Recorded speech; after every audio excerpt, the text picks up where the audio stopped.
শুক্রবার সাবরুম মহকুমা হাসপাতালের ম্যালেরিয়া সুপারভাইজিং কমিটির উদ্যোগে পালিত হল জাতীয় ডেঙ্গু দিবস। মশাবাহিত প্রাণঘাতী এই রোগের বিরুদ্ধে সচেতনতা বৃদ্ধি করতেই আয়োজন করা হয় এক বর্ণাঢ্য র্যালি ও তথ্যভিত্তিক আলোচনা সভা। অনুষ্ঠানে নেতৃত্ব দেন ম্যালেরিয়া সুপারভাইজার বিশ্বজিৎ রাজ।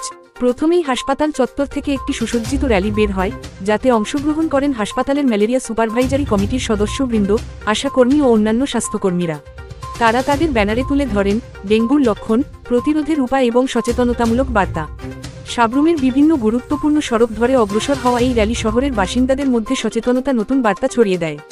র্যালি শেষে সাবরুম এসডিএমও অফিসের কনফারেন্স হলে অনুষ্ঠিত হয় একটি আলোচনা সভা ও কুইজ প্রতিযোগিতা।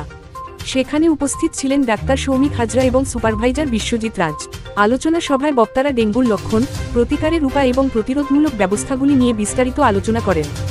বিশেষ গুরুত্ব দেওয়া হয় কমিউনিটি পর্যায়ে সচেতনতা তৈরির উপর। স্বাস্থ্যকর্মী বিশ্বজিৎ রাজ বলেন, ডেঙ্গু প্রতিরোধে প্রতিটি নাগরিকের ভূমিকা গুরুত্বপূর্ণ।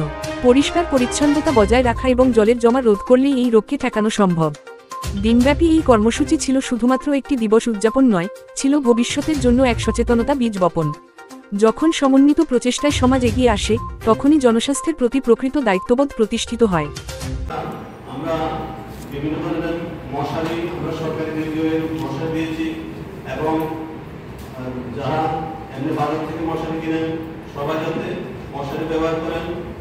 এছাড়াও মশার বংশবৃদ্ধি রোধ করতে আমাদের যাতে বিভিন্ন ধরনের জলাশয় এবং বিভিন্ন বাড়ির আশপাশে যেগুলি আমরা পরিত্যক্ত অপরিত্যক্ত অবস্থায় পরে থেকে বিভিন্ন ধরনের বাসনপত্র, এছাড়াও বিভিন্ন ধরনের টায়ার, ফুলের টব, এগুলিতে যাতে জল না জমে সেদিকে আমরা লক্ষ্য রাখতে হবে, যাতে করে মশার বংশবৃদ্ধি না হয়।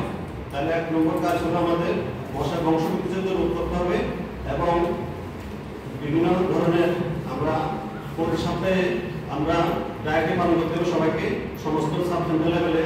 যেমন আমরা প্রতি শুক্রবারে প্রত্যেকটা সাব সেন্টার আমরা সাবরুম হসপিটালের বিভিন্ন জায়গাতে আমরা ডায়েটে পালন করে থাকি এবং মানুষকে আমরা অ্যাওয়ারনেস দিয়ে থাকি।